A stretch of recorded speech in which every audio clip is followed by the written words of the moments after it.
இந்திய அளவுல தனக்குன்னு ரசிகர் பட்டாளத்தை வச்சிருக்கிறவர் ரஜினிகாந்த். தமிழ் ரசிகர்களால சூப்பர் ஸ்டார் அப்படின்னும் அழைக்கப்படுறாரு. 73 வயசுலயும் சோலோ ஹீரோவா கலக்கிட்டு இருக்கிற அவரை பலரும் விமர்சனம் வச்சாலும் வசூல் மன்னனா இன்னைக்கு வரைக்கும் இருக்கிறாரு. இவருடைய இடத்தை பிடிக்க பல முன்னணி நடிகர்கள் போட்டி போட்டாலும் ஒரே சூரியன் போல ஒரே சூப்பர் ஸ்டார் இவர்தான் அப்படின்னும் பலரும் சொல்றதுண்டு.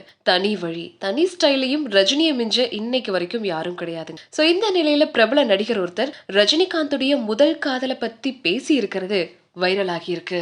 தமிழ் படங்கள்ல வில்லனாகவும் குணச்சித்திர வேடத்திலையும் நடிச்சு பெயர் பெற்றவர் தான் தேவன். விஜய், அஜித், சூர்யா போன்ற முன்னணி நடிகர்களின் படங்களையும் ஆக்ட் பண்ணிருக்காரு. பாட்ஷா படத்துல வில்லனா நடிச்சு பெயர் பெற்றவர் தேவன். இவர் சமீபத்துல கொடுத்த பேட்டி ஒன்றுல ரஜினிகாந்துக்கு கை கூடாம போன காதலை பத்தி சொல்லியிருக்காரு. சோ ரஜினிகாந்தோட சேர்ந்து நடிச்சிருந்தப்போ பல விஷயங்களை நானும் அவரும் பேசியிருக்கிறோம். அவரு ரொம்ப இயல்பான மனிதர், பெரிய நடிகர் அப்படிங்கிற கர்வம் எல்லாம் அவருக்கு இருக்காது, ரொம்ப பண்பாவும் நடந்துக்குவாரு அப்படின்னு சொல்லியிருக்காரு. மேலும் அவர் என்ன சொல்லியிருக்காருன்னா, அப்படிதான் ஒரு நாள் அவருடைய பர்சனலை பத்தி கேட்கலாமா வேண்டாமா அப்படின்ற ஒரு தயக்கம் இருந்துச்சு. ஆனா நான் அவர்கிட்ட ஓப்பனா நீங்க யாரையாவது லவ் பண்ணிருக்கீங்களா சார் அப்படின்னு கேட்டேன். அவரும் தயங்காம ஆமாங்க நான் லவ் பண்ணிருக்கேன் அப்படின்னு சொன்னாரு. சரி உங்க காதல் கதையை கொஞ்சம் சொல்லுங்களேன் அப்படின்னு கேட்டேன். அது ரொம்ப அழகான காதல் கதைங்க அப்படின்னு அவர் சொல்லி முடிக்கும் போதே கண் கலங்கிட்டாரு.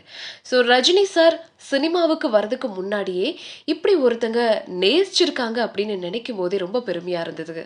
அவங்க அன்னைக்கு சொன்னாங்க, நீ பெரிய நடிகன் ஆகணும், உன்னுடைய சினிமா போஸ்டரை நான் பார்க்கணும், உனக்காக வைக்கிற கட் அவுட்டை பார்த்து ரசிக்கணும் அப்படின்னு சொல்லிட்டு அவங்க போயிட்டாங்க. அன்னையில இருந்து அவங்கள நான் தேடிட்டு இருக்கேன், இன்னைக்கு வரைக்கும் என்னால அவங்கள பார்க்கவே முடியல அப்படின்னு ரஜினிகாந்த் சொன்னதா நடிகர் தேவன் சொல்லியிருக்கிற இந்த வீடியோ இப்ப இணையத்துல வைரல் ஆகி இருக்கு. உங்க கையால ஓபன் பண்ணுங்க. ஃபிளிக்ஸ் 9 ஓடிடிக்கு வந்து என்னுடைய நெஞ்சார்ந்த வாழ்த்துக்கள். நல்லா வரட்டும், நல்ல படங்கள் வந்து பெரிய லெவலில் வரட்டும். நான் வாழ்த்துறேன். தேங்க்ஸ்.